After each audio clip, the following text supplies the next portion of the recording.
ധ്യാനം തെറി വിളിക്കാന്നുള്ള ദൂരത്ത് തെറി പറയുന്നില്ലേ, ആ ദൂരത്ത് നിന്ന് താറപ്പുറത്ത് തെറി പറയുന്നുണ്ട്. ഞാൻ ഏറ്റവും കൂടുതൽ ഇന്റർവ്യൂ എടുത്തുള്ള ആളാരാന്ന് വെച്ചാൽ ധ്യാനായിരിക്കും. എല്ലാ വില്ലേജ് സിനിമ ഇറങ്ങിയല്ലോ. ധ്യാൻ ചേട്ടന്റെ ഒരു ഇന്റർവ്യൂ നേരിട്ട് അടുത്തിരുന്ന് കാണാൻ പറ്റാന്നൊക്കെ പറയണേ. എന്നാ നീ അവിടെ ഒരു കസേര ഇട്ടുതരാം. വീട്ടിൽ നിന്ന് വിളിച്ചിരുന്നോ? ഇല്ല, ഇക്കവളെ അറിഞ്ഞിട്ട് അവർ വന്നിട്ടുണ്ട് പുറത്തേക്ക്. ചില സിനിമകളെ അങ്ങനെ ചെയ്യാറല്ലോ. അങ്ങനെ ഞാൻ ലാസ്റ്റ് ചെയ്ത ഏട്ടൻ്റെ സിനിമയാണ്. കണ്ട പടം കഥ അറിയണ്ട, ഒന്നും അറിയണ്ട, പൊതുവേ അറിയണ്ട, എന്നാൽ പോലും ഇതിന് തീരെ അറിയണ്ട. ധ്യാനായിട്ടായിരുന്നു ആദ്യത്തെ സീൻ എടുത്തത്. അപ്പം ഞാൻ അളിയാ, നമ്മൾ തമ്മിലൊരു ഇന്റർവ്യൂ വരെയാണ്. റൈറ്റ് ടൈം എന്ന് പറയുന്നത്, ആ റൈറ്റ് പ്ലേസും റൈറ്റ് ടൈമും ഒക്കെ ആരാ തീരുമാനിക്കുന്നത്? അത് യൂണിവേഴ്സ് ആണോ തീരുമാനിക്കുന്നത്? അത് നമ്മളുടെ മനസ്സിൽ സൈക്കോളജി ആണോ, അതോ ആസ്ട്രോളജി ആണോ, ജ്യോതിഷമാണോ, എന്താണ് എന്താണ് ഒരുമിച്ച് വരുന്ന ഒരു കണക്ഷൻ പോയിന്റ്? ഈ ടോക്കിൽ നിന്ന് കുറെ ആളുകളെ കുറിച്ച് പറയാം, എന്നെ ഉൾപ്പെടെ പറയാം. അത് ഞാൻ പേഴ്സണലി പറഞ്ഞോളാം. അല്ലല്ല, പേഴ്സണലായിട്ട് പറയാനെന്ന് പറഞ്ഞത് താഴെ കമന്റ്സ് ആയിട്ട് നാട്ടുകാർ പറഞ്ഞത്. ഞാൻ ഒന്നും പറയണ്ടെന്ന് വെച്ചത്.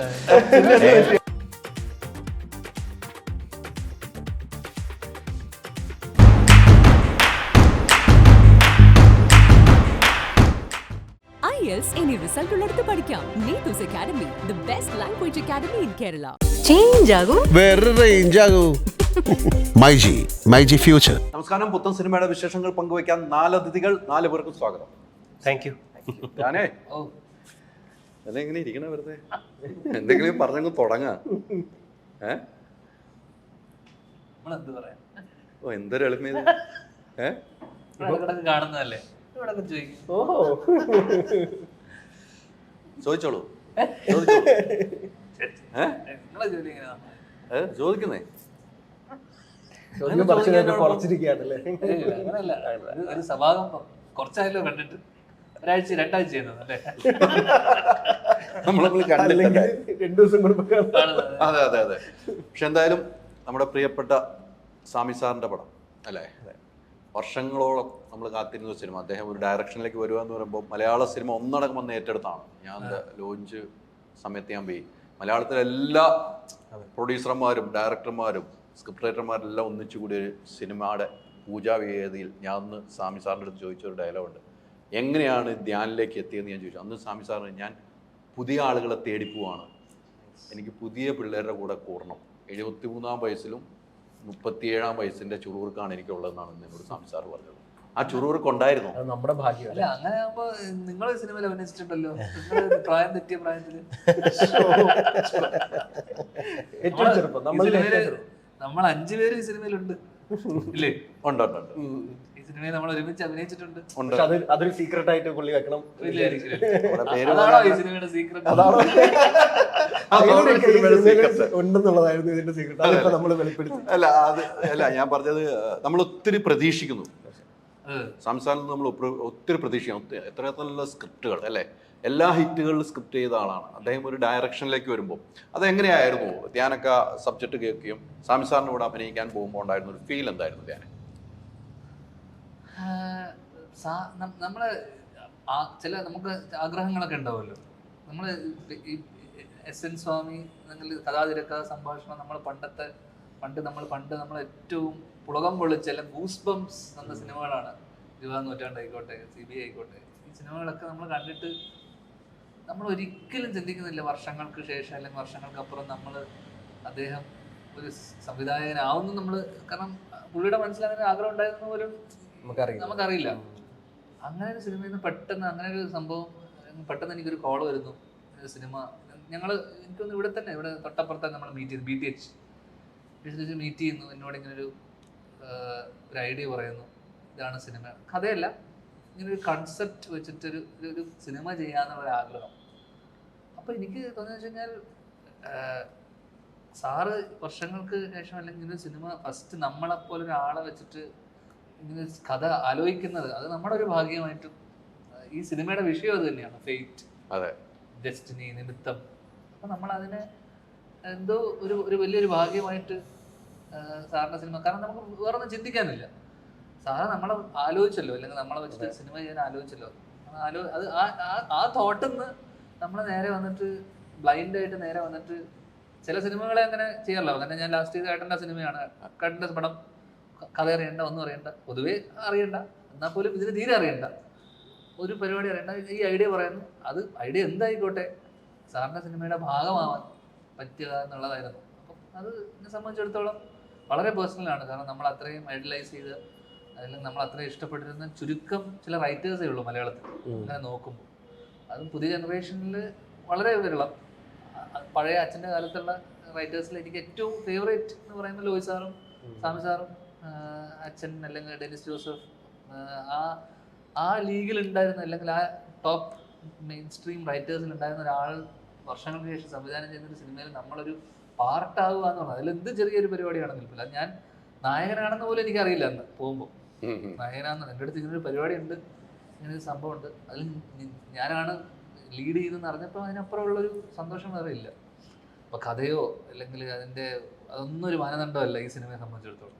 അപ്പോൾ എനിക്ക് തോന്നുന്നു ആ ഒരു സ്നേഹം, നേരത്തെ പറഞ്ഞ പോലെ ഈ സിനിമ ലോഞ്ച് ചെയ്യുമ്പോൾ ഈ മലയാളം സിനിമയിലെ എല്ലാ ഫ്രറ്റേണിറ്റിയിലെ എല്ലാ ആൾക്കാരും ആഗ്രഹിക്കുന്നുണ്ട് ഇങ്ങനൊരു സിനിമ, സാറിൻ്റെ ഒരു സിനിമ, അതും ഒരു അതിൻ്റെ ഒരു സക്സസ്സും.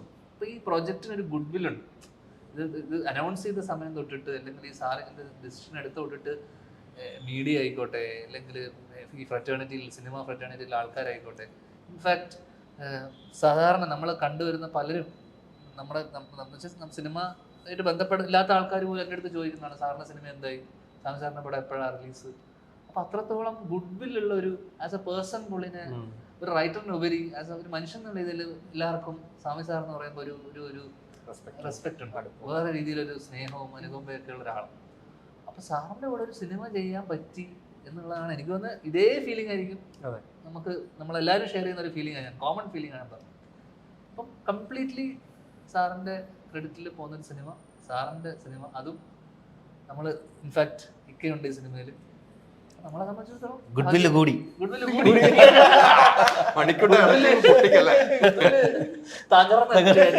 മീറ്റർ അടിച്ചു വെക്കും. എല്ലാത്തിനും മറ്റേ മറ്റേ കണ്ണു വെക്കാതിരിക്കാൻ ഇപ്പൊ പറഞ്ഞത് ഇങ്ങനെ നിൽക്കാൻ ഞാൻ ഒരു ഇതൊക്കെ സാധനമുണ്ട്. പക്ഷെ എനിക്ക് അല്ല അതിപ്പോ കണ്ണു കിട്ടാ നിന്നതാണെങ്കിലും എനിക്ക് തിയേറ്ററില് ആളുകൾ കാണുമ്പോൾ ശരിക്കും ചീത്ത വിളിക്കുന്നുണ്ടല്ലോ എനിക്ക് താനെ. അത് മാത്രമേ എനിക്ക് സമാധാനമുള്ളൂ ഈ സിനിമയില്. എനിക്ക് വിളിക്കാൻ പറ്റില്ലല്ലോ ആ സീനിൽ. അതാണ് അതെനിക്ക് അത് സീക്രട്ട് ആയിട്ടിരിക്കട്ടെ അതെന്താന്നുള്ളത്. പക്ഷെ ഉടനെ മണിക്കൂട്ടൻ അതിനകത്ത് കയറി പിടിച്ചതാണ് ഇഷ്ടം. ഞാൻ പോലും അത്ര ചിന്തിച്ചില്ല. മണിക്കൂട്ടൻ അതാണ് കൊണ്ടേ എത്തിച്ചോ. മണിക്കൂട്ടൻ ഇങ്ങനെ ആലോചിച്ചിരിക്കുകയായിരുന്നു. 20 വർഷമായി സിനിമ വന്നിട്ട് ഇരിക്കട്ടെ. അമ്മാവനൊക്കെ ചൈൽഡ് ആർട്ടിസ്റ്റ് ആയിട്ട് വന്ന ഹീറോ ആയാണ്. 20 വർഷം. അപ്പം 25 വയസ്സിൽ വന്നതാ, 20 വർഷമായി അല്ലേ? ദുഷ്ട. ഞാൻ എനിക്കതിന് വളരെ ചെറുപ്പത്തിൽ സിനിമയിൽ നായകനായിട്ട് വളരെ ചെറുപ്പത്തിൽ നായകനായിട്ട് വന്നു. ഇലക്ഷൻ ഐ ഡി ഡ്രൈവിംഗ് ഒക്കെ കിട്ടണതിന് ഒപ്പം പിടിക്കാൻ പറ്റും കേട്ടോ. ഞാൻ അടുത്ത് ഒപ്പം പിടിക്കാൻ പറ്റിയ ആളാ മണിക്കൂട്ടറിന്.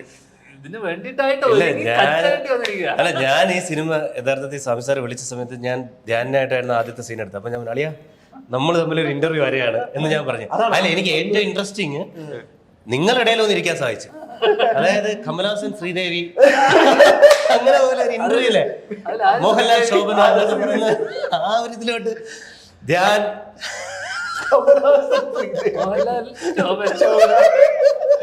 തിരിച്ചു ആ ഒരു ഇന്റർവ്യൂ, അതൊരു കോംബോ ഉണ്ട് നിങ്ങളുടെ. ആ കോംബോയുടെ ഇടയിൽ നമ്മൾ അല്ല, എന്നെ സംബന്ധിച്ചാൽ ഞാൻ ഏറ്റവും കൂടുതൽ ഇന്റർവ്യൂ എടുത്ത ആളാരാന്ന് വെച്ചാൽ ധ്യാനായിരിക്കും. എല്ലാ വില്ലേജ് സിനിമ ഇറങ്ങിയല്ലോ. ചേട്ടൻ മാത്രമല്ല, ഇക്ക മാത്രമല്ല, എല്ലാവരും ഹൈദരാബാദ് മാത്രമല്ല, മലയാള മേഖലയിൽ ഏറ്റവും കൂടുതൽ ഇന്റർവ്യൂ എടുത്തത് ധ്യാന്റെ ആയിരിക്കും. അത് അതിനകത്ത് വേറെ പ്രത്യേകത, ഞാൻ ഏത് സമയം എത്ര മണിക്കൂർ ഇരിക്കാനും തയ്യാറായിട്ട് വരുന്ന ഒരു വ്യക്തി കൂടിയാണ്. അത് കഴിഞ്ഞ ദിവസം ഞാൻ വേറൊരു ഇന്റർവ്യൂല് ധ്യാൻ, ഞാൻ ഇന്ന് വരുന്ന വഴിക്കും വണ്ടിയിൽ നിന്ന് കണ്ടപ്പോൾ ഒരാളുടെ ഇന്റർവ്യൂല് ധ്യാൻ പറയുന്ന ഒരു സമയം, അയാൾ ചോദിക്കുന്ന ഒരു ചോദ്യം ഉണ്ടായിരുന്നു, ഞാൻ എങ്ങനെയാണ് എല്ലാ സിനിമയിലും ഇന്റർവ്യൂ കൊടുക്കുന്നത്. അപ്പം ഞാൻ പറഞ്ഞൊരു പോയിന്റ് ഞാൻ ഇപ്പോഴും ഞാൻ നോട്ട് ചെയ്യുന്നു, എല്ലാവർക്കും വേണ്ടി ഒന്നും കൂടെ പറയാണ്. അത് എൻ്റെ ജോലിയാണ്, ഞാൻ എഴുതുമ്പോൾ എഗ്രിമെന്റിൽ ഒരു കോളം പൂരിപ്പിക്കുന്നുണ്ട് എന്ന് ധ്യാൻ പറയുന്നതിന് മറ്റുള്ളവർക്കും അതൊരു പാഠമാണ് ധ്യാൻ എന്ന് കഴിഞ്ഞ ദിവസം പറഞ്ഞ മറുപടി എന്നാണ് എനിക്ക് തോന്നിയത്. ഇത് സോഷ്യൽ മീഡിയയിൽ വരുമ്പോഴും സ്കിപ്പ് ചെയ്യാതെ കാണുന്ന ഇന്റർവ്യൂ നിങ്ങളുടെയാണ്. ത്രൂ ഔട്ട് കണ്ടുകൊണ്ടിരിക്കുന്ന ആൾക്കാർ പ്രേക്ഷകർക്ക് അത് ഇഷ്ടമാണല്ലോ. ഈ പറഞ്ഞത് ധ്യാൻ ആ ഒരു സിനിമയ്ക്ക് വേണ്ടിയാണ് ധ്യാൻ വരുന്നതെന്ന് ഇതാ അതിനൊരു മാറ്റില്ല. ആ ധ്യാൻ പറഞ്ഞ മറുപടി ഞാൻ കഴിഞ്ഞ ദിവസം ഇന്ന് ഞാൻ കണ്ടോണ്ടാണ് പറഞ്ഞോട്ടോ, കൃത്യമാണ്. അങ്ങനെ എത്രയോ പേര് വരാതിരിക്കുന്നുണ്ട്, ആ കാര്യത്തിലൊക്കെ ഓക്കെയാണ്. സീക്രട്ടിലേക്ക് വരുമ്പോൾ സീക്രട്ടായിട്ട് ഒരു കാര്യം ചോദിക്കാണ്ട്, മണിക്കൂട്ടൻ നേരത്തെ പറഞ്ഞല്ലോ ധ്യാനുമായിട്ട് ആദ്യ സീൻ കഴിഞ്ഞ് കഴിഞ്ഞപ്പോൾ പറഞ്ഞല്ലോ നമുക്കൊന്ന് പൊളിക്കണമെന്ന് പറഞ്ഞല്ലോ എന്ന് പറഞ്ഞല്ലോ. നിങ്ങൾ ഒരുമിച്ച് അഭിനയിക്കുന്നത് ഈ സിനിമയിലാണ് ആദ്യമായിട്ട് അഭിനയിക്കുന്നത് നിങ്ങൾ എല്ലാവരും, എനിക്ക് തോന്നുന്നു.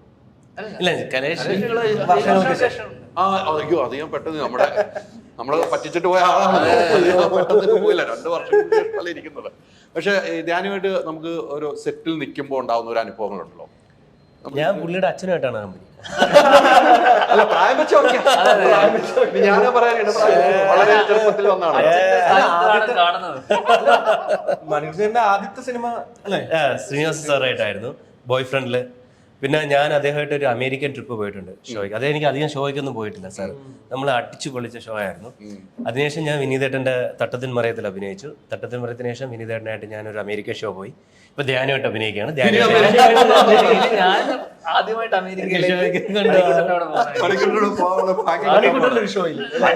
അഭിനയിച്ചപ്പോ വിനീതനോട് അഭിനയിച്ചപ്പോ നീ ധ്യാനുമായിട്ട് അമേരിക്കൻ ട്രിപ്പ് അതിനകത്ത് ഒരു കുടുംബത്തിനെ മൊത്തം അമേരിക്ക കൊണ്ട ആളാണ്. ഇങ്ങനെ ഗംഭീരായി. പണിക്കട്ടെ ഈ പറഞ്ഞതുപോലെ ഈ സിനിമയിലേക്ക് നമ്മൾ തിരിച്ചെത്തുവാണ്. നേരത്തെ നമ്മൾ സ്വാമി സാറിന്റെ ഒരു കഥയിൽ അഭിനയിക്കുക എന്ന് വെച്ചാൽ വളരെ ഭാഗ്യമാണ്. നമ്മൾ ചില ആളുകളുടെ സിനിമയിൽ അഭിനയിക്കാൻ നമ്മൾ ഒത്തിരി ഇഷ്ടപ്പെടുന്നു, അല്ലെ അവരുടെ സ്ക്രിപ്റ്റിൽ പോലും നമ്മളൊന്ന് ആ ഒരു സിനിമയിൽ ഡയറക്ഷൻ അല്ലെ പോലും നമ്മൾ ഇഷ്ടപ്പെടുന്ന ഒരാളാണ് സ്വാമി സാറ്. ഈ സിനിമ നേരത്തെ പറഞ്ഞാൽ ഒന്നും നമ്മൾ കേൾക്കാൻ പോലും തയ്യാറാകാതെ നമുക്ക് പോയി അഭിനയിക്കാം, ധൈര്യമായിട്ട് അഭിനയിക്കാം എന്നുള്ള ഒരു ഇതായിരുന്നു.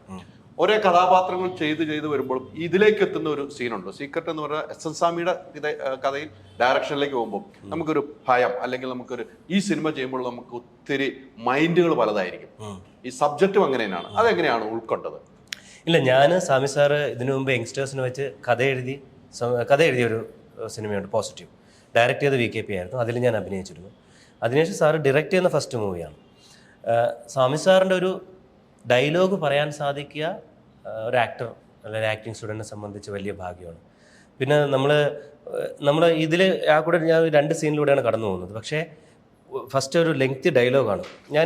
നമ്മളീ പറയുന്നില്ലേ, ഈ ഡയലോഗ് പറഞ്ഞപ്പോൾ ആ ഇമോഷൻ ഇങ്ങനെ വർക്കൗട്ട് ചെയ്ത് അത് വളരെ എന്താ പറയുക ഭയങ്കര സ്വീറ്റായിട്ട് സാർ എഴുതി വെച്ചിട്ടുണ്ട്.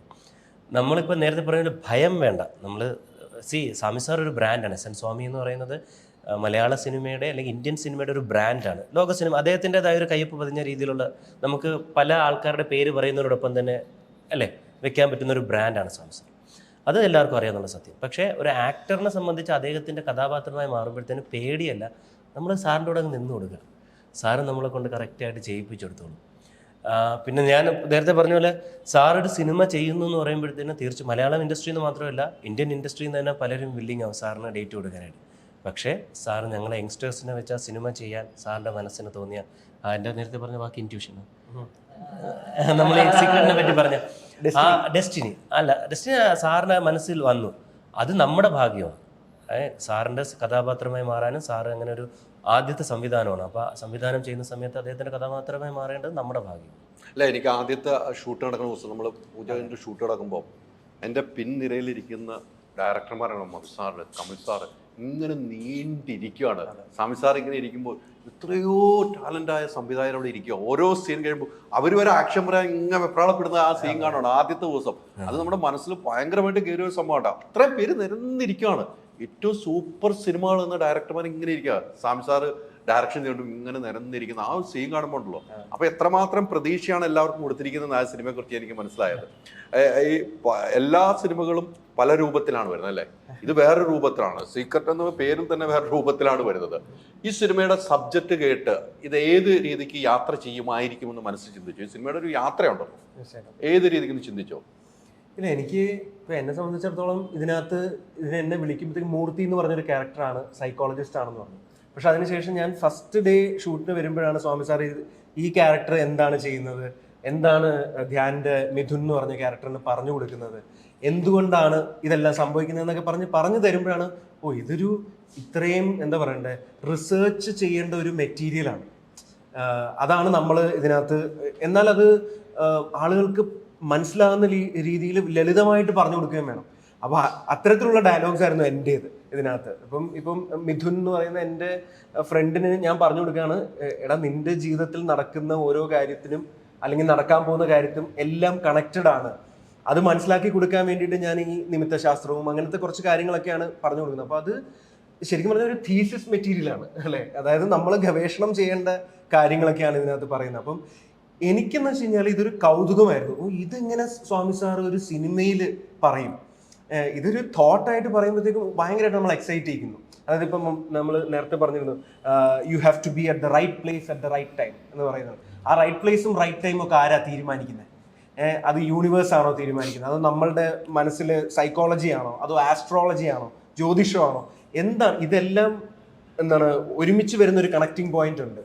അതിനെക്കുറിച്ച് സംസാരിക്കുന്ന സിനിമയാണ് സീക്രട്ട്. അപ്പോൾ അത് എനിക്കും ആക്ച്വലി എല്ലാവരെയും പോലെ ഞാനും കാണാൻ ആകാംക്ഷയോടെ ഇരിക്കുകയാണ്. ഇതെല്ലാം ഒരുമിച്ച് വന്ന് എങ്ങനെയാണ് ഇത് സിനിമയായ രൂപത്തിൽ എങ്ങനെ വരാൻ പോകുന്നത്. തീർച്ചയായിട്ടും ആ പ്രതീക്ഷ ഇനി കുറച്ച് നാൾ ജൂലൈ 26 അടുത്തിരിക്കുകയാണ്. ഇതാണ് വെറുതെ സൈലന്റ് ആയിട്ടാണ്. സിനിമയിൽ അങ്ങനെ അല്ലല്ലോ, ഇങ്ങനെ ഒരു മൂലയിൽ ധ്യാൻ കൊണ്ട് ഒതുക്കിയിരുത്തേക്കാണോ?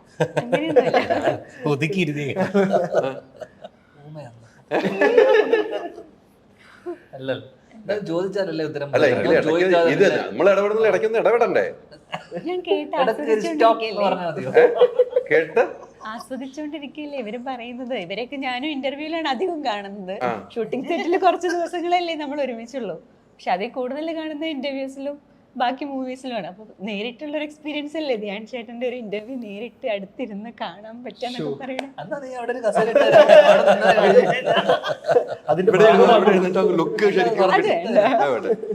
ഒരു എനിക്ക് തോന്നുന്നു ഈ സിനിമയിലാണ് ആദ്യം. സിനിമയിലേക്കുള്ള വരവ് എങ്ങനെയാണ്? ത്രൂ ഔട്ട് ആയിട്ടുള്ള ക്യാരക്ടർ ചെയ്യുന്നത് ഈ പടത്തിലാണ്. ഇതിനു മുന്നേ ക്രിസ്റ്റഫറിലും ശേഷം മൈക്കിൾ ഫാത്തിമയിലും ചെറിയ വേഷങ്ങൾ ഇതിലാണ് ത്രൂ ആയിട്ട് വരുന്നത്. എവിടെയാണ് സ്ഥലം? എവിടെയാണ്? നാട് മലപ്പുറമാണ്. മലപ്പുറത്ത് നിന്ന് സിനിമാ സ്വപ്നമായിട്ട് തന്നെയാണ് കൊച്ചിയിലേക്ക് വണ്ടി കയറിയത്.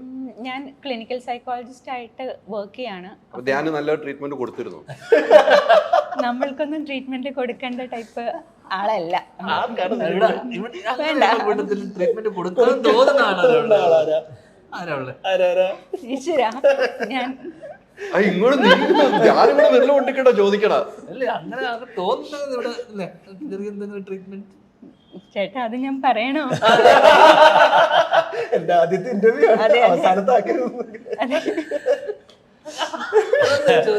മലപ്പുറത്ത് നിന്ന് സിനിമാ സ്വപ്നമല്ല, ട്രീറ്റ്മെന്റ് കൊടുക്കാനായിട്ട്. അത് കറക്റ്റാണ് ഇപ്പൊ എത്തിയിരിക്കുന്ന ഒരാളുടെ അടുത്ത് നിന്നാണ് പറയാൻ പോകുന്നത്. അങ്ങനെ പറയിപ്പിക്കാൻ അവർ ശ്രമിക്കുന്നു. അങ്ങനെ നമ്മൾ ഒരിക്കലും പറയില്ല, ഉണ്ടല്ലേ? ഒരിക്കലും പറയില്ല. അപ്പം ഒരു ഇവിടെയായിരുന്നു, കൊച്ചിയിലായിരുന്നു ജോലി? ഞാൻ ഇവിടെയാണ് സ്റ്റഡീസ് കഴിഞ്ഞിട്ട് വന്ന് വർക്ക് സ്റ്റാർട്ട് ചെയ്തത്. കൂട്ടത്തിൽ നമുക്ക് സിനിമ ആഗ്രഹങ്ങളുണ്ട്, മോഡലിംഗ് കാര്യങ്ങൾ ചെയ്യുമായിരുന്നു ഇനീഷ്യലി. ജോലിയുടെ കൂടെ തന്നെ ചെയ്യുന്ന രീതിയിലായിരുന്നു. ഇപ്പോഴും അതെ, അതും ചെയ്യുന്നുണ്ട്, ഇതും ആഗ്രഹമാണ്, അങ്ങനെ ചെയ്യുന്നു. എനിക്ക് തോന്നുന്നു ധ്യാൻ ഇവരൊക്കെ ഈ പറഞ്ഞ ഇന്റർവ്യൂവിലും സിനിമയിലും കണ്ട് പരിചയമാണല്ലോ. ഇവരുടെ കൂടെ അഭിനയിക്കുമ്പോൾ എക്സ്പീരിയൻസ് എങ്ങനെയായിരുന്നു? എല്ലാവരും എൻ്റെ അടുത്ത് ധ്യാനിൻ്റെ കൂടെയുള്ളൊരു പടമാണ് ചെയ്യാൻ പോണേന്ന് പറഞ്ഞപ്പോൾ തന്നെ എവറി ഡേ എല്ലാവർക്കും അപ്ഡേറ്റ്സ് വേണം. ഇപ്പോൾ വീട്ടിലാണെങ്കിലും ശരി, ഫ്രണ്ട്സിനാണെങ്കിലും ശരി, എങ്ങനെയാണ് സെറ്റില് എല്ലാവർക്കും കുഴപ്പമില്ല എന്നൊരു പ്രശ്നമില്ല. അത് എപ്പോഴും വിളിച്ചു പറഞ്ഞല്ലേ? എത്ര ഭയമായിരുന്നു വീട്ടിൽ ധ്യാനിന്റെ കൂടെ അഭിനയിക്കുമ്പോൾ?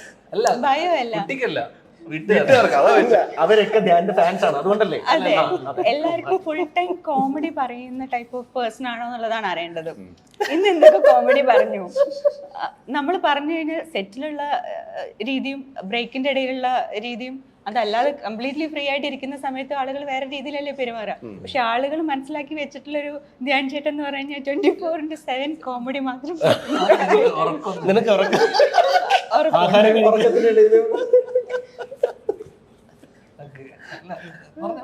ഇല്ല, അതുകൊണ്ടാണ് എല്ലാവരും എൻ്റെ അടുത്ത് ചോദിച്ചുകൊണ്ടിരുന്നിരുന്നത് എങ്ങനെയായിരുന്നു എന്തായിരുന്നു എന്നുള്ളത്. അപ്പോൾ ഫസ്റ്റ് നമ്മൾ ചെയ്യുന്ന ഒരു സീൻ തന്നെ ജസ്റ്റ് ആ സീൻ എന്നെ ഓർമ്മിപ്പിക്കരുത്. അത് വല്ലാത്ത ചുമ്മാ റൊമാൻറ്റിക് സീൻ അല്ലായിരുന്നു, റൊമാൻസ് ഒന്നും അല്ലായിരുന്നു. ഒരു ഇമോഷണൽ ആയിട്ട് ഉള്ളൊരു സീനായിരുന്നു. അപ്പം ഞങ്ങൾ ആ സീൻ ചെയ്യാൻ വേണ്ടിയിട്ട് നിൽക്കുകയാണ്. അപ്പോഴാണ് എൻ്റെ അടുത്ത് ഞാൻ ആർദ്ര എന്ന് പറയുന്നു, നേരെ ആ സീൻ ചെയ്യാൻ പോവാണ്. അപ്പോൾ ആദ്യം എനിക്ക് ഡയലോഗ് തന്നെ വരുന്നില്ലായിരുന്നു, ഒരു ഓർമ്മയില്ല. 2-3 ടൈം റീടേക്ക് പോയി ഞാൻ കൈയൊക്കെ പിടിച്ചിട്ടൊരു സീൻ ചെയ്തിരുന്നു, ഇങ്ങനെ മുഖത്തോട്ടൊക്കെ നോക്കിയിട്ട്.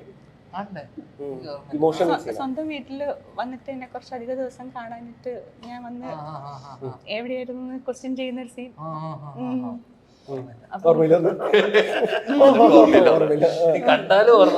അത്രയും സിനിമകൾ ഉള്ളതുകൊണ്ടാണ്, വേറെ ഒന്നും കണ്ടല്ല.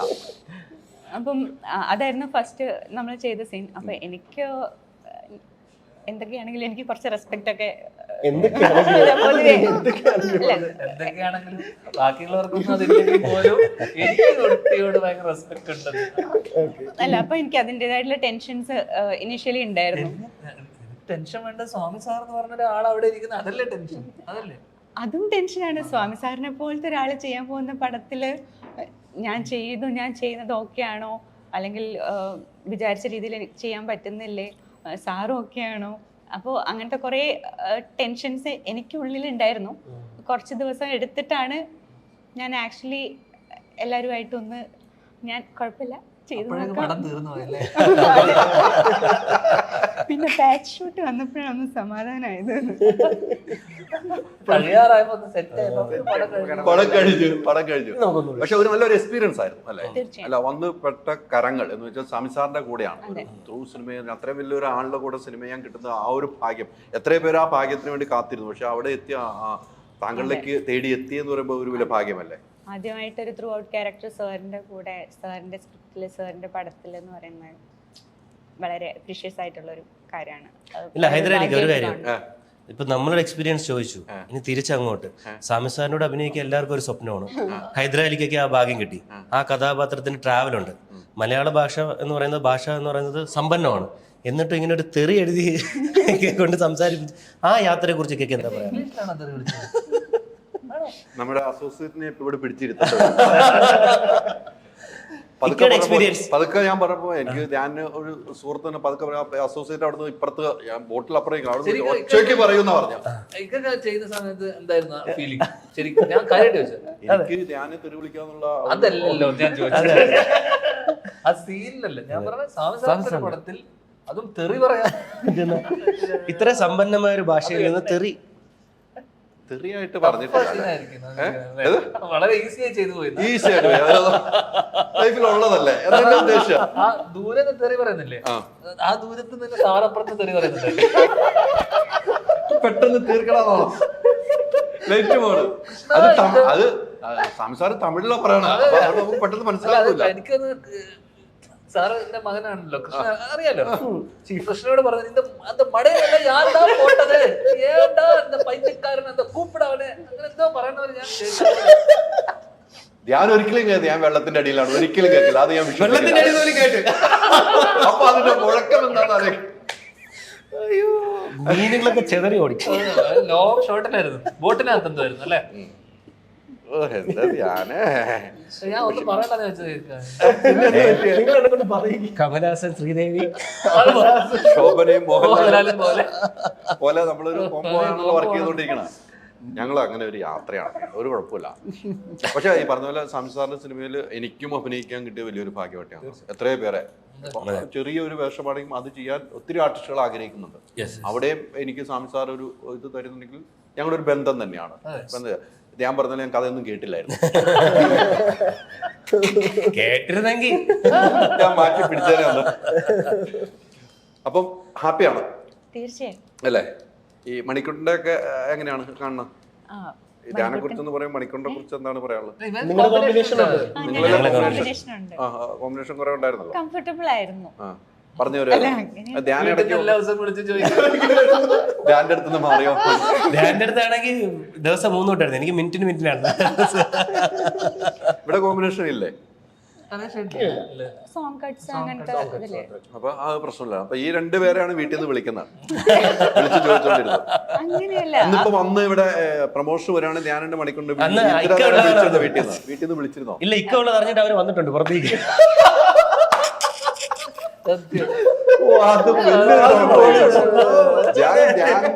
കംപ്ലീറ്റ് കൗണ്ടർ ക്ഷീണം ഞാൻ മണിക്കൂറിനെ ഏൽപ്പിച്ചു. മണിക്കൂട്ട് കൊടുത്തോളാം കൗണ്ടർ.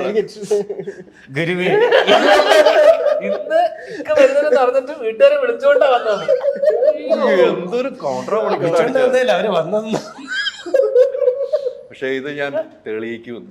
അയ്യോ എത്ര വീട്ടുകാരുണ്ടെങ്കിൽ ഞാൻ തെളിയിക്കുന്നത്. മലപ്പുറത്തുകാരെ ഇടി അറിഞ്ഞു കേട്ടോ. അത് പേടിച്ചിരിക്കട്ടെ, എന്താ പറയണമെന്ന് മനസ്സിലാകാത്ത നിലയിലേക്കാണ്. മനസ്സിലാവുന്നുണ്ടല്ലേ? നമ്മൾ പഠിച്ചത് അത് തന്നെയാണ് മനസ്സിലാക്കുന്നത്. ഇവരെല്ലാം മനസ്സിലാവുന്നുണ്ടല്ലോ, പെട്ടെന്ന് മനസ്സിലാക്കാൻ പറ്റുന്നുണ്ടല്ലോ അല്ലേ? സൈക്കോളജിസ്റ്റും കൂടി ആയിരുന്നു. അതാണല്ലോ ഡീൽ ചെയ്യുന്ന വിഷയം. അതെ. സിനിമ അത് തന്നെയാണോ പറഞ്ഞു പോകുന്നത്? അപ്പൊ ഇവരെ പെട്ടെന്ന് മനസ്സിലാവുന്നുണ്ടല്ലോ അല്ലേ? മനസ്സിലാക്കാനൊന്നും വലിയ ബുദ്ധിമുട്ടൊന്നുമില്ല. ശരിക്കും അങ്ങനെ നമുക്ക് പെട്ടെന്ന് ഒരാളെ കണ്ടു കഴിഞ്ഞാൽ അങ്ങനെ പെട്ടെന്നൊരു കണ്ടു കഴിഞ്ഞാലല്ലോ നമുക്ക് അയാളുടെ ഇന്ററാക്ട് ചെയ്ത് കഴിഞ്ഞാൽ കുറെയൊക്കെ ഇന്ററാക്ഷൻ ഇത്തരം സംസാരത്തിൽ നിന്ന് മനസ്സിലായത് ആരാണ്? ഒരു ന്യായമായ ചോദ്യം. നമ്മൾ വർക്ക് ചെയ്തു, 3 പേരൊക്കെ നമ്മൾ വർക്ക് ചെയ്തു. ഇത്തരം സംസാരത്തിൽ ഇതില് നമ്മളൊരു ടെലിവിഷൻ ചാനലില് അല്ലെങ്കിൽ ഇങ്ങനെ പബ്ലിക്കായിട്ട് പോകുന്ന നല്ലത് പറഞ്ഞാൽ മതി. ഒരാൾക്കാരെ പറ്റി എന്തെങ്കിലും നല്ലത് ഒരു വാക്ക് സൈക്കോളജിസ്റ്റ് ആയിട്ട് തോന്നി എന്തെങ്കിലും ഞങ്ങളെ നന്നാക്കണം, ഇമ്പ്രൂവ് ചെയ്യണം. അയ്യോ എന്റെ പൊന്നോ, ഇനി ഞാൻ പറഞ്ഞിട്ട് നന്നാവാനോ?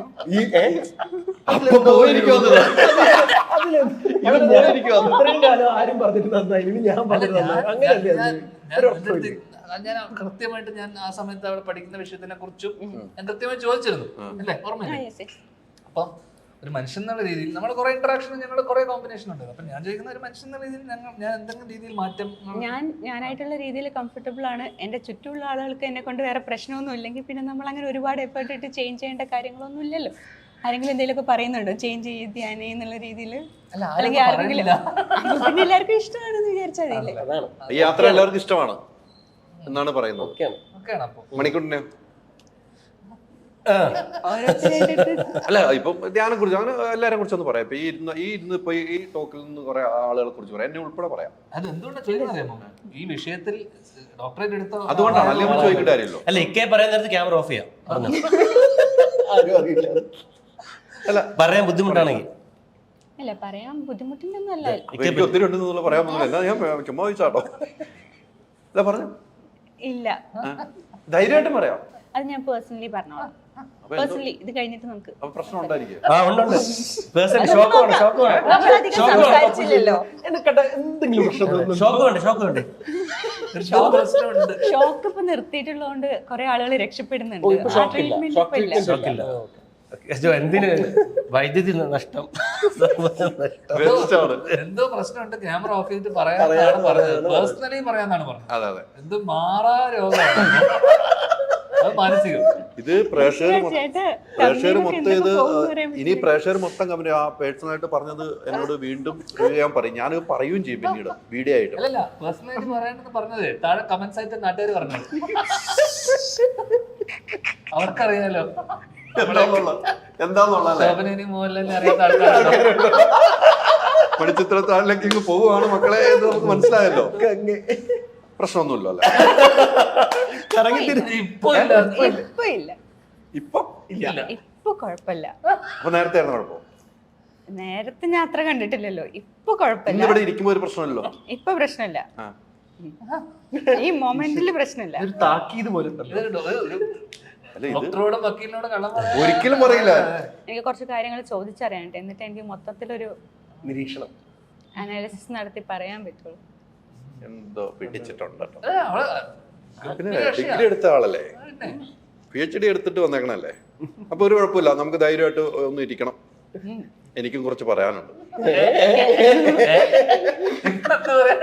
നമുക്ക് ഈ സിനിമ അങ്ങനത്തെ സിനിമയുണ്ടോ? ആ സിനിമ സീക്രട്ടായിട്ട് ഞാൻ കുറച്ച് സിനിമയിലെ കാര്യങ്ങൾ മനസ്സിൽ വെച്ചിട്ടുണ്ട്, അതെനിക്ക് പറയണം. ക്യാമറയുടെ മുമ്പുള്ള സീക്രട്ട് മതി. ഒരു ഡോക്ടറും ഒരു പേഷ്യന്റും തമ്മിലുള്ള കോൺവെർസേഷൻ ആയിരിക്കും. പേഷ്യന്റ് പ്രശ്നങ്ങൾ പറയാ, അല്ലെങ്കിൽ ഡോക്ടറെ മനസ്സിലായ കാര്യം പേഷ്യന്റ് എടുത്ത് ഡോക്ടർ പറയുമ്പോ പേഷ്യന്റിന് പറയാലോ. എന്തായാലും ഇത് പറഞ്ഞിട്ട് ആയിക്കോട്ടെ. ഞാൻ എന്താണ് അവിടെ തട്ടിയത്? ഡോക്ടറിന്റെ പേഷ്യന്റ് ഇടയിൽ കയറണ്ടെന്ന് പറഞ്ഞു. അവയൊന്നും പറയാൻ പോകുന്നു. ഈ സിനിമയിലേക്ക് നമ്മൾ വീണ്ടും പോകുമ്പോൾ കുറെ ആർട്ടിസ്റ്റുകളുണ്ട്. നമ്മൾ ഒത്തിരി സീനിയർ ആർട്ട്, രഞ്ജിത്ത് സാർ ഉൾപ്പെടെ അഭിനയിച്ചിരിക്കുന്നു അല്ലെ. കുറെ ആർട്ടിസ്റ്റുകൾ, സുരേഷ് കുമാർ അഭിനയിച്ചിരിക്കുന്നു. ഇവരൊക്കെ സീനിയർ ആർട്ടിസ്റ്റിന്റെ കൂടെ നമ്മൾ അഭിനയിക്കുമ്പോൾ ഉണ്ടാവുന്ന നിങ്ങൾ ഒത്തിരി കോമ്പിനേഷൻ ഒക്കെ വന്നു. എങ്ങനെ ഉണ്ടായിരുന്നു ആ എക്സ്പീരിയൻസ്? അതിന്റെ ഏറ്റവും വലിയ എക്സ്പീരിയൻസ് എന്ന് വെച്ച് കഴിഞ്ഞാൽ സാറ് ഡയറക്റ്റ് ചെയ്യുന്നതുകൊണ്ട് തന്നെ ഫസ്റ്റ് ദിവസത്തേക്ക് പറഞ്ഞല്ലേ, ഫസ്റ്റ് ദിവസം വരുമ്പോ ഫസ്റ്റ് ദിവസം ഞാനില്ലായിരുന്നു. ഒരു ദിവസം ഞങ്ങൾ ഷൂട്ട് ചെയ്തിരിക്കുന്ന സമയത്ത് അവിടെ ലൊക്കേഷനിൽ പിന്നെ ഒരു patch shoot Shai sir shoot ചെയ്തത്. പിന്നെ ഏറ്റവും ഞങ്ങൾക്കൊക്കെ ഉള്ള എനിക്കുള്ളൊരു ഷായ് സാറാണ് അതിന്റെ പാച്ച് ഷൂട്ട് ചെയ്തത്. ഷായ് സാർ വരുന്നു, ഷൂട്ട് ചെയ്യുന്നു. എനിക്ക് തോന്നുന്നു മധു സാറോ ആരോ വന്നിട്ട് ഡയറക്ഷൻ ആക്ഷൻ പറഞ്ഞല്ലേ, ജോർജ് സാർ വരുന്നു. ഓക്കെ, അപ്പം ഇത്രയും ആൾക്കാര്. ഓക്കെ, ഒരു ദിവസം ഇതേപോലെ ജോർജ് സാർ വരുന്നു, ഷായ് സാർ വരുന്നു, ഇതേപോലെ വരുന്നു. ഒരു ദിവസം ഹരിഹരൻ സാറ് വരുന്നു, ലൊക്കേഷനിൽ വന്നിരിക്കുന്നു. സാറ് അന്ന് എനിക്കൊന്ന് കുറേ നേരം സമയം ചെലവഴിക്കുന്നു. അപ്പം നമ്മുടെ ജീവിതത്തിൽ നേരിട്ടൊന്നും കാണാത്ത അല്ലെങ്കിൽ നമ്മൾ ഐഡലൈസ് ചെയ്യുന്ന കുറേ ആൾക്കാരെ നമ്മൾ കാണുക, അടുത്ത് കാണുന്നു, നമ്മൾ ഇത് ചെയ്യുന്നു, അല്ലെങ്കിൽ നമ്മൾ അവരുമായിട്ട് ഇങ്ങനെ ഒരു സെറ്റ് നമുക്ക് ലൈഫിൽ ഉണ്ടായിട്ടില്ല. അത് നമ്മളെ കാണാൻ വേണ്ടി വിടുന്നതല്ല, സ്വാഭാവികം. സാറിന്റെ സിനിമ നേരത്തെ ഞാൻ പറഞ്ഞ ഒരു ഗുഡ് വിൽ ഉണ്ടല്ലോ, കാരണം ആ ഫ്രറ്റേണിറ്റിയിലുള്ള എല്ലാവരും ആഗ്രഹിക്കുകയാണ് സാറിന്റെ ഒരു സിനിമ അല്ലെങ്കിൽ ആ സിനിമയുടെ സെറ്റിൽ വരാനും. കാരണം ഇവിടെ ഒരാൾ ഡയറക്റ്റ് ചെയ്യുന്ന സമയത്ത് ആരാണ് പോയിട്ട് ഒരു സെറ്റിൽ പോയി ഇരിക്കാനും. ഞാൻ എൻ്റെ ഏട്ടൻ്റെ സെറ്റിൽ വർക്ക് ചെയ്യുന്ന ആരും ഏട്ടൻ്റെ സുഹൃത്തുക്കളോ ആരും വന്നിട്ട് അവിടെ വന്നിട്ട് ഇരിക്കാറോ അല്ലെങ്കിൽ ആരും വന്നിരിക്കാനോ സംസാരിക്കാനോ വന്നില്ല. പക്ഷെ ഇവരൊക്കെ വരികയാണ് പലപ്പോഴും. സായ് സാറൊക്കെ എനിക്ക് കുറേ ദിവസം വന്നിട്ടുണ്ട്, സായ് സാറ് കുറേ ദിവസം വന്നിട്ടുണ്ട്, മധു സാർ വന്നിട്ടുണ്ട്, എപ്പോഴും അവിടെ ഉണ്ട്. അപ്പൊ ഇത്രയും ആൾക്കാരൊക്കെ ആയിട്ട് നമുക്ക് ഉണ്ടായിട്ടുള്ള എക്സ്പീരിയൻസ്, നമ്മൾ ഇവരുമായിട്ട് ഇന്ററാക്ട് ചെയ്യുന്നു, ഇവരെയൊക്കെ മീറ്റ് ചെയ്യുന്നു, ഇത് ലൈഫിൽ നമുക്ക് ഇങ്ങനെ ഒരു അനുഭവം ഇനി ഉണ്ടാവില്ല. കാരണം ഇവരോടെയൊക്കെ അടുത്ത് നിന്ന് അല്ലെങ്കിൽ അടുത്ത് ഒരു സിനിമയുടെ ഭാഗമായിട്ട് നമ്മൾ കാണുകയും പരിചയപ്പെടുകയും ഒക്കെ ചെയ്യാൻ പറ്റുക എന്ന് പറയുന്നത്. അപ്പൊ ആ രീതിയിൽ രഞ്ജിത്ത് പണിക്കർ സീൻ ഉണ്ടായിരുന്നു. രഞ്ജിത്ത് ഞാൻ അഭിനയിച്ചിട്ടുണ്ട്, രഞ്ജിത്തായിട്ട് ആദ്യമായിട്ടോ. അപ്പം അതിൽ എനിക്കൊരു ഒരു സീൻ ഓർമ്മയുള്ളതെന്ന് വെച്ച് കഴിഞ്ഞാൽ രഞ്ജിത്തേട്ടനും ഞാനും കലേഷൊക്കെ ഉള്ള ഒരു സീന്. ആ സീനില് അതൊരു സാറ് അന്ന് ചെറിയ വയ്യായികയൊക്കെ ഉണ്ടായിരുന്നു രഞ്ജിത്തേട്ടൻ. വയ്യായിക വെച്ചിട്ടാണ് ആ വയ്യായികയിലും പുള്ളി വന്ന് രാവിലെ തൊട്ട് എന്ന് വെച്ച് കഴിഞ്ഞാൽ ഒരു 4-5 പേജ് മോണലോഗ്, വലിയ ഡയലോഗുകളാണ്. ഞാൻ ലൊക്കേഷൻ വന്നിട്ടുണ്ട്. അപ്പൊ അത് ആ മിക്ക സീനിലും ഞങ്ങൾക്ക്, ഞാനും കലേഷൊക്കെ ഉള്ള സീൻ, അതിനകത്ത് ഞങ്ങൾക്ക് ഡയലോഗുകളേ ഇല്ല. പുള്ളിയുടെ സീനാണ്. പുള്ളി രാവിലെ തൊട്ടിട്ട് ആ ഒരു ഇരുത്ത വന്നിട്ട്. അപ്പൊ ആ വയ്യായികയിലും പുള്ളി വന്ന് അവിടെ ഇരുന്ന് ഇതൊക്കെ ചെയ്യുന്നതിനിടയിൽ ഞാനൊരു സീനിന് ഒരു ചെറിയൊരു സാധനം വായിച്ചപ്പോൾ, പുള്ളിയുടെ സീനാണ്. അപ്പൊ വെറുതെ വായിച്ച് ഞാനിങ്ങനെ നോക്കിയപ്പോൾ എനിക്ക് തോന്നി ആ സീനിന്റെ ഏറ്റവും അവസാനം എന്തെങ്കിലും ഒരു പഞ്ച് ലൈനും കൂടെ, കാരണം പഞ്ച് ലൈനിന്റെ ആൾക്കാരാണല്ലോ. അപ്പൊ ഇവരെ എങ്ങനെയാണത് വർക്ക് ചെയ്യുന്നത്, ഇതെന്തെങ്കിലും ഒരു സാധനം കൂടെ പറഞ്ഞു കഴിഞ്ഞാൽ രസമായിരിക്കും എനിക്ക് തോന്നിയിട്ട് ഞാൻ വെറുതെ വിഷ്ണു അസോസിയേറ്റ് ഉണ്ടായിരുന്നു, കൃഷ്ണനോടും പറഞ്ഞു ഇങ്ങനെ സാംസാറിന്റെ മന. അപ്പം കൃഷ്ണനോടും പറഞ്ഞു എന്തെങ്കിലും ഒരു സാധനം കൂടെ സാറ് പറയാണ്. അപ്പൊ സാറ് ഇടപെടുന്നേ ഇല്ല, സാംസാറിന്റെ പടം ആയതുകൊണ്ട് തന്നെ അത്തരത്തിലൊരു ഇടപെടലും ഇല്ല. അപ്പൊ ഞാൻ പറയുകയും ഞാൻ സാറിനെ കൊണ്ട് ഇവിടെ എന്തെങ്കിലും ഒരു സാധനം കൂടെ പറയുകയാണെങ്കിൽ രസമായിരിക്കില്ലേ, അല്ലെങ്കിൽ എന്തെങ്കിലും സാധനം പറയാൻ പറ്റൂ എന്ന് ചോദിച്ചിട്ടൊരു സെക്കൻഡ് പുള്ളി നോക്കി. അപ്പൊ രാവിലെ തൊട്ട് ഈ ഒരു റൂമിനകത്ത് വലിയ ലെങ്തി സീൻ കഴിഞ്ഞ് നിൽക്കുന്ന സമയത്ത് പെട്ടെന്ന് ഒരു പേനയും പേപ്പറും എടുത്ത്, എന്നുവെച്ചാൽ ഒരു സാധനം, ഒരു സാധനം, ചെറിയൊരു സാധനം സംസാരം എഴുതി വെച്ച സാധനത്തിനെ പുള്ളി അതിങ്ങനെ എഴുതി ആ എഴുതുന്നെന്ന് വെച്ച് കഴിഞ്ഞാൽ നമ്മൾ ഒരു ഫ്രീ ഫ്ലോ റൈറ്റിംഗ് ഉണ്ടല്ലോ, ഒരു സാധനം പെട്ടെന്ന് ഒരു ഒഴുക്കുണ്ടല്ലോ, അതിങ്ങനെ എഴുതി പോവുക. അപ്പൊ ആ വയ്യായികയിലും നമ്മളൊരു കാര്യം പറയുമ്പോൾ, ഞാൻ ആരുമല്ല, ഞാൻ വെറുതെ ഒരു അഭിപ്രായം പറഞ്ഞു, സാർ ഇവിടെ ഒരു സാധനം കൂടെ പറയുകയാണെങ്കിൽ പുള്ളി അത് എഴുതി എന്നിട്ട് ഫസ്റ്റ് എഴുതിയ സാധനം വായിച്ച് ഞങ്ങളെ കേൾപ്പിച്ചു. ഓക്കെ, കേൾപ്പിച്ചിട്ട് ഞങ്ങളോട് ചോദിച്ചു, അപ്പം ഞങ്ങളോട് ചോദിച്ചു ഇത് ഓക്കെ ആണോ? ഓക്കെ, അത് ഭയങ്കര ഒരു മൊമെന്റ് ആയിരുന്നു. അപ്പൊ അപ്പോഴേക്കും സ്വാമി സാർ വന്നിട്ട് വായിച്ചിട്ട് പറഞ്ഞു ആ ഇത് ഓക്കെ എന്ന് പറയുന്നു. അപ്പം അവരതിനു വേണ്ടി എടുക്കുന്ന ഒരു എഫേർട്ട് ആ വയ്യായികയിലും പ്രസൻസ് ഓഫ് മൈൻഡ്, അത്രയും സാധനം പഠിച്ച് പറയുന്നതിനിടയിൽ ഇത് 2 പേര് പറഞ്ഞ ഒതുക്കേണ്ട സാധനത്തിനെ ഇതും പോരെ എന്ന് പറഞ്ഞിട്ട് അവിടെ കളയേണ്ട സാധനമേ ഉള്ളൂ, ഇത് മതി മോനെ എന്ന് പറയാം. അവിടെ ആ സീൻ കുറച്ചുകൂടെ ഇതായി നിർത്താം എന്നുള്ള രീതിയിൽ പുള്ളി അത് ഫുൾ ഇരുന്ന് പിന്നെ ഒറ്റ ടേക്കിൽ അത് പുള്ളി വീണ്ടും, കാരണം അത് എടുക്കണം പിന്നെ ഒരു 4-5 ആംഗിൾ, പിന്നെ കാരണം ആ സീൻ അവിടെ തീരേണ്ട സീനാണ്. അത് വീണ്ടും പല ആംഗിൾ വെച്ച് നമ്മൾ ഷൂട്ട് ചെയ്തു. അത് പുള്ളി നിർത്തിയത് അത് എനിക്ക് തോന്നുന്നു ആ സീനില് തന്നെ മാറി. കാരണം അത് എലിവേറ്റ് ചെയ്തു ആ പുള്ളി വന്നിട്ട്. അത് നമ്മളെ സംബന്ധിച്ച് നമ്മളെ കൺമുന്നിൽ ഒരാള് ഒരു റൈറ്റർ അല്ലെ നമ്മൾ ഇത്രയും ഇത് ചെയ്യുന്ന, അപ്പൊ അങ്ങനെ ഒരാള് നമ്മുടെ മുന്നിൽ, അപ്പൊ 2 ലെജൻഡറി റൈറ്റേഴ്സ് തമ്മിലുള്ള അപ്പൊ ഞാൻ വിചാരിച്ചു സ്വാമി സാർ വന്നിട്ട് പറയായിരിക്കും വേണ്ട അത് വേണ്ട ഇതായിരിക്കും അത് വേണ്ട ഇങ്ങനെ പറയായിരിക്കും. സ്വാമി സാർ വന്ന ഉടനെ തന്നെ അതിന് ടിക്കറ്റ് പറഞ്ഞു എന്ന് പറയുന്നു. അപ്പൊ അത്തരത്തിലുള്ള ഇന്ററാക്ഷൻസ് ഒക്കെ ഉണ്ടല്ലോ, വിറ്റ്നസ് ചെയ്തെന്നുള്ള അതൊക്കെ നമ്മൾ കുട്ടിക്കാലത്ത് കണ്ടുവന്ന് വളർന്ന കുറെ റൈറ്റേഴ്സിന് ഇടയിൽ ഉണ്ടാകുന്ന ചർച്ചകളും ഇവര് തമ്മിൽ ഇന്ററാക്ഷൻ, ഇതൊക്കെ നമുക്ക് ഭയങ്കര കൗതുകമാണ്. അപ്പൊ അതിനൊരു നിമിത്തമാവാൻ ഞാൻ വെറുതെ ഒന്ന് പൊലിപ്പിക്കുന്ന രീതിയിൽ നമ്മുടെ ഒരു കൗതുകത്തിന്റെ പുറത്ത് പറയുകയും അതിന് അവര് സീരിയസ് ആയിട്ട് കാണുന്നുള്ളത്, അത് അവര് സിനിമയെ സീരിയസ് ആയിട്ട് അത്രയും സീരിയസ് ആയിട്ട് കാണുന്നുള്ളതാണ്. പ്ലസ് സംസാറിന്റെ പടം ആയതുകൊണ്ടായിരിക്കും, അല്ലെങ്കിൽ അവര് തമ്മിലുള്ള ഒരു കെമിസ്ട്രി, അല്ലെങ്കിൽ ഇത് പറഞ്ഞു കഴിഞ്ഞാൽ, അല്ലെങ്കിൽ സംസാറിന് ഓക്കെ. കാരണം സംസാരം എഴുതി വെച്ചൊരു സാധനം അത് തിരുത്തി വേറൊരാൾ എഴുതുന്നു, അപ്പൊ അവിടെ ഒരു ഈഗോ ക്ലാഷ് വരാം. അത് വേണ്ട, അത് പറഞ്ഞാൽ ശരിയാവില്ല എന്നൊക്കെ, അതൊന്നുമില്ലാതെ രണ്ടുപേരും വന്നിട്ട് 2 റൈറ്റേഴ്സ് ആണ്. അപ്പോ ഒരു അഭിപ്രായ വ്യത്യാസമില്ല, 2 പേരും അതിന് ഇത് ചെയ്യുന്നു. അതിന്റെ വേറെ ഒരു സീൻ ഉണ്ടായിരുന്നു. ഞങ്ങൾ ഇതേപോലെ വന്നിട്ട് സാർ എന്താണ് ഇങ്ങനെ വന്നിട്ട് സാർ പറഞ്ഞു ഇങ്ങനെ സ്വാമി സാറേ ഇത് പറയണോ എന്ന് പറയുന്നു. സ്വാമി സാർ നോക്കുന്നു, ഇത് പറയണ്ടെന്ന് പറയുന്നു. അപ്പൊ അത്രേ ഉള്ളൂ. അപ്പൊ അത് ഭയങ്കര ഒരു ഗിവ് ആൻഡ് ടേക്കാ ഇവർക്കിടയിലുള്ള. അപ്പൊ അതൊക്കെ വിറ്റ്നസ് ചെയ്യാൻ പറ്റുക എന്നുള്ളത് തന്നെ വലിയ. അതെ അതെ. അല്ല, അവിടെ ഏറ്റവും വലിയ ഇത്രയും വലിയ ആളുകൾ നമ്മൾ പറയുമ്പോൾ അത് കേൾക്കുന്നു, സിനിമയോടുള്ള ഇഷ്ടം എന്ന് പറഞ്ഞാൽ ആര് പറയുന്നു എന്നുള്ളതല്ല, എന്ത് പറയുന്നു, എന്തിനു പറയുന്നു, അതൊക്കെ ഉണ്ടല്ലോ. അതാണ് വലിയ കാര്യം, സിനിമയോടുള്ള ഇഷ്ടമാണ്. അത്രയും ഈ പറഞ്ഞ പോലെ ജോഷ് സാറ് വരുന്നു, ഹരിഹർ സാറ് പറഞ്ഞു, ഇവരൊക്കെ നമ്മുടെ മുമ്പിൽ നമ്മൾ കാണാൻ കൊതിക്കുന്നവർ ഈ സിനിമയിലൂടെ നമ്മൾ കാണുകയാണ് അല്ലെ. ജോഷ് സാറിനെ വല്ല ഓഡിയോ ലോഞ്ചിൽ ഇങ്ങനെ കണ്ടാലുള്ളൂ, ഒന്നും സംസാരിക്കാതെയാണ് ഓഡിയോ ലോഞ്ചിൽ. ഹരിഹർ സാറിനെ എനിക്ക് തോന്നുന്നു ഞാൻ ഒരു തവണയായിട്ടേ കണ്ടിട്ടുള്ളൂ ഹരിഹർ സാറിനെ. അത് ദൂരെ നിന്ന് കണ്ട ഒരു ഓർമ്മ മാത്രമാണ്. അടുത്തുനിന്ന് നമ്മൾ ഇത്രയും അടുത്തുനിന്ന് കാണുന്നത് ഈ ഒരു സിനിമയില്ലായിരുന്നു, നമ്മളെ അവരൊന്നും കാണുക പോലുമില്ല. ഇവരുടെ മുമ്പിലൊക്കെ നമ്മൾ അഭിനയിക്കുകയാണ്, പിന്നെ സിനിമയിൽ ആക്ട് ചെയ്തോണ്ടിരിക്കുക. അപ്പൊ ഇവരൊക്കെ പിന്നില് നിന്ന് കാണുക എന്നുള്ളതാണ്, അതും വലിയ ഭാഗ്യമാണ്. അപ്പൊ നിങ്ങളൊക്കെ വലിയ ഭാഗ്യമുള്ളവർ തന്നെയാണല്ലോ. ഈ പുതുതലമുറ അല്ല, പഴയ തലമുറയും പുതുതലമുറയും എല്ലാം ഒത്തപ്പം വലിയൊരു തലമുറയായി മാറിയ ഒരു സിനിമയാണ് സീക്രട്ട് എന്ന കാര്യത്തിൽ സംശയമില്ല. ഇത് സൂപ്പർ ഹിറ്റ് ആവുക എന്നുള്ളതാണ് നമ്മുടെയൊക്കെ ആവശ്യം. സ്വാമി സാറിന്റെ കൈവച്ച എല്ലാം പൊന്നായിട്ടുണ്ട്. ഇത് അതിനപ്പുറത്തേക്ക് തിളങ്ങണം എന്ന് ആഗ്രഹിക്കുകയാണ്. നമുക്ക് കാത്തിരിക്കാം. ജൂലൈ 26 വരെ കാത്തിരിക്കാം. 26-ാം തീയതിയാണ് റിലീസ്. ഒരു കാര്യം പറയാം, ആ ജോയ് മാത്യു ജയിച്ചു കേട്ടോ. അത് നമ്മുടെ ഒരു കൗണ്ടർ അടിച്ചോട്ടോ, ജയിച്ച് കാണണമെന്ന് പറഞ്ഞു. ജോയ് മാത്യു ജയിച്ചിട്ടുണ്ടോ, നല്ല ഓട്ടും വാങ്ങിയിട്ടുണ്ട് കേട്ടോ. അതൊരു നിമിത്തമായി. ഗുരുനാഥനാണ്, രാഷ്ട്രീയ ഗുരുവാണ്. ഞാൻ എന്ന് പറഞ്ഞെന്താ, ഗുരുവിന് ഇങ്ങനത്തെ സ്ഥാനമാനങ്ങളിലൊന്നും താല്പര്യമില്ലാതുള്ളതാണ് ഞാൻ വിശ്വസിച്ചിരുന്നത്. ഗുരുവിന് എന്താ താല്പര്യം, എനിക്കൊരു ഷോക്കായിരുന്നു. ജയിച്ചാലും സന്തോഷം. നല്ല വോട്ടും കിട്ടിയിട്ടുണ്ടോ? എപ്പോഴും ജയിക്കാൻ പറ്റണമെന്നില്ല, ഇത്തവണ ജയിച്ചു, സന്തോഷം. ഇത്തവണ മണിക്കൂറിനാണെങ്കിൽ അവിടെ ഒരു ലക്കി ഡ്രോയിൽ പങ്കെടുത്തില്ല. കഴിഞ്ഞ ടി വി കിട്ടും, ഫ്രിഡ്ജ് കിട്ടി. ഞാൻ പങ്കെടുത്തപ്പം കിട്ടും. ഈ തവണ അവിടെ അനൗൺസ് ചെയ്തു, മണിക്കൂറിന് പങ്കെടുക്കലെന്ന് അനൗൺസ് ചെയ്ത് കഴിഞ്ഞു. എനിക്ക് ലക്കി ഡ്രോ തന്നില്ല, കൊടുത്തില്ല.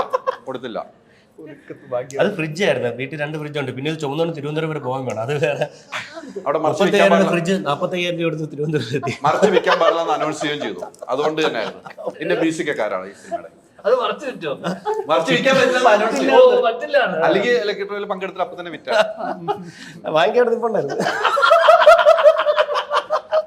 മറിച്ച് 30,000 10,000 5,000 ഇത്ര ആക്രാന്താൻ പാടില്ല. 500 രൂപ. എന്റെ മ്യൂസിക് സിനിമയുടെ മ്യൂസിക്കാരാണ്, നമുക്കറിയാവുന്ന. അറിയാവുന്ന അല്ല, അങ്ങനെ പറയാൻ നമ്മള് ഇവിടെ വരാത്ത കുറച്ച് ആർട്ടിസ്റ്റ് നമ്മൾ പറഞ്ഞു പോകണം. രഞ്ജിതേട്ടൻ ഇവിടെ ഇല്ല, പുള്ളി ലണ്ടനിലാണ്. രഞ്ജി സാർ ഇല്ല, ഗ്രഗ് US-ലാണ്. പലരും വിദേശ പര്യടനങ്ങളിലാണ്. അപ്പൊ അപർണ മൂന്നാറിലൊരു പടത്തിന്റെ ഷൂട്ടിലാണ്. പിന്നെ സൗമ്യ ഓസ്ട്രേലിയയിലാണ്. അപ്പൊ എല്ലാരും പല പല രാജ്യത്തും പല പല ഇന്റർനാഷണൽ യാത്രകളിലാണ്. പിന്നെ DOP ജാക്സൺ നമ്മുടെ കൂടെ വർഷങ്ങളായിട്ട് ലൈറ്റിംഗ് ഗ്രിപ്പിലും യൂണിറ്റിലൊക്കെ വർക്ക് ചെയ്തിട്ട് ജാക്സനെ പറ്റി നേരത്തെ മണി ഒരു ഇന്റർവ്യൂവിൽ പറഞ്ഞു. ജാക്സൺ യൂണിറ്റിൽ നിന്നൊക്കെ വന്ന് യൂണിറ്റിൽ വർക്ക് ചെയ്ത് ലൈറ്റ്മാൻ ആയിട്ടൊക്കെ വർക്ക് ചെയ്ത് അഭിനന്ദന്റെ കൂടെ അസോസിയേറ്റ് ആയി അവിടുന്ന് വളർന്നു വന്ന വെച്ചാൽ വളരെ സ്കിൻ റൂട്ടഡ് ആയി നിന്ന് അവിടെ നിന്ന് ഏറ്റവും സ്ക്രാച്ച് തുടങ്ങി പഠിച്ചു വന്ന് എന്താ പറയട്ടെ, ഇപ്പം ഷാജാറിന്റെ ഹണ്ട് എന്ന് പറഞ്ഞ സിനിമ ജാക്സണാണ് ഷൂട്ട് ചെയ്തത്. ജാക്സണാണ് DOP. പിന്നെ ബസൂദ് നമ്മുടെ കൂടെ ഒരുപാട് സിനിമകളിൽ വർക്ക് ചെയ്ത ആളാണ്. ബസൂദാണ് എഡിറ്റ്. പിന്നെ ഇവിടുത്തെ ബാക്കിയുള്ള പിന്നെ എടുത്തു പറയേണ്ടത് പിന്നെ ഇതിനു വേണ്ടി എല്ലാം കാശ് മുടക്കിയ പ്രൊഡ്യൂസർ സാറ്. പിന്നെ വല്ലപ്പോഴും വരും, ഒരു ചിരിച്ച മുഖമായിട്ട് വരുന്നു, കാശ് കൊണ്ടുവരുന്നു, പോകുന്നു. മ്യൂസിക് എടുത്തു പറയേണ്ടത് ജെയ്ക്സ് വർഷങ്ങളായിട്ടില്ല അറിയാലോ. അതെ ജെയ്ക്സിലേക്ക് എത്തിയപ്പോ ഇതിന്റെ സിനിമയുടെ ഒരു മൂഡ് തന്നെ അങ്ങ് മാറി. അതെ. അപ്പം എനിക്ക് ജെയ്ക്സുമായിട്ട് ആദ്യമായിട്ടുള്ള നമ്മുടെ കാരണം ഞങ്ങള് വർഷങ്ങളായിട്ടുള്ള ബന്ധവും കണ്ട് കോഫി ആ പറഞ്ഞ ഏട്ടനായിട്ടുള്ള അസോസിയേഷനും ആ ഭയങ്കര ബന്ധമാണ്. ആദ്യമായിട്ട് ജെയ്ക്സന്റെ ഒരു മ്യൂസിക്കിലോ അല്ലെങ്കിൽ ഒരു ആദ്യമായിട്ടൊരു സിനിമ അതൊരു മ്യൂസിക് ഭയങ്കരമായിട്ട് സിനിമേനെ ഞാൻ കണ്ടെടുത്തോളം, ഞാൻ ബിറ്റ്സ് ആൻഡ് പാർട്സ് കണ്ടെടുത്തോളം മ്യൂസിക് ഒരു സിനിമേനെ എത്രത്തോളം എലിവേറ്റ് ചെയ്യും അല്ലെങ്കിൽ മ്യൂസിക് കൊണ്ടൊരു സിനിമ എത്രത്തോളം ലിഫ്റ്റ് ചെയ്യാൻ പറ്റും എന്നുള്ളത് ഈ സിനിമയിൽ എനിക്ക് തോന്നുന്നു. ഇൻഡിവിജ്വൽ വർക്ക് എടുത്ത് നോക്കുവാണെങ്കിൽ ഇതിന് മുന്നേ ഒരുപാട് പടങ്ങൾ ചെയ്തിട്ടുണ്ട്. പക്ഷെ ആസ് എ ഹോൾ ഒരു സിനിമേനെ മ്യൂസിക് കൊണ്ട് എങ്ങനെ എലിവേറ്റ് ചെയ്യാൻ പറ്റും എന്നുള്ളത് ജെയ്ക്സിൻ്റെ ഒരു ഉഗ്രൻ വർക്കായിട്ട് എനിക്ക് ഇതുവരെ അടുത്ത് കണ്ടതിലും കേട്ടതിലും ഏറ്റവും അടിപൊളിയായിട്ടുള്ള വർക്കായിട്ടും ഓവറോൾ ഫീൽ ചെയ്തു. വെച്ചാൽ ത്രൂ ഔട്ട് ഒരു സിനിമേനെ മ്യൂസിക് സ്കോർ, ബാക്ക്ഗ്രൗണ്ട് സ്കോർ എത്രത്തോളം മ്യൂസിക്കിന് അത്രമാത്രം അത്രത്തോളം ഇമ്പോർട്ടൻസ് സിനിമയ്ക്കുണ്ട്. ആ രീതിയിൽ സ്കോർ ഭയങ്കരമായിട്ട് ലിഫ്റ്റ് ചെയ്തിട്ടുണ്ട് ഈ സിനിമ. അപ്പൊ എല്ലാം കൊണ്ട് സൂപ്പർ ഹിറ്റ് ആകട്ടെ. നമുക്ക് ഇതിന്റെ നമ്മുടെ സിനിമയാണ്, നമ്മൾ അഭിനയിച്ച സിനിമയാണ്. അത് എടുത്തെടുത്ത് പറയാനുണ്ടല്ലോ. നമ്മുടെ സിനിമയാണ്. നമ്മുടെ സിനിമ സൂപ്പർ ഹിറ്റ് ആകട്ടെ. സാമി സാറിന്റെ കരങ്ങളിൽ പൈസകൾ എത്തി, പ്രൊഡ്യൂസറിന് ഒത്തിരി പൈസ കിട്ടാനുള്ള ഭാഗ്യമുണ്ടാകട്ടെ. കാത്തിരിക്കാം. 26-ാം തീയതിയാണ് സിനിമ. എല്ലാവരും തിയേറ്ററിൽ തന്നെ പോയി കാണേണ്ട സിനിമയാണ്. കണ്ടിട്ട് സത്യസന്ധമായ അഭിപ്രായങ്ങൾ പറയുക. അതുകൊണ്ടേ സത്യസന്ധമായ അഭിപ്രായങ്ങൾ പറയുക. അഭിപ്രായങ്ങളോടുകൂടി ആളുകൾ കൂടുതൽ കയറാനുള്ള ഭാഗ്യമുണ്ടാകട്ടെ. ഒത്തിരി സന്തോഷം.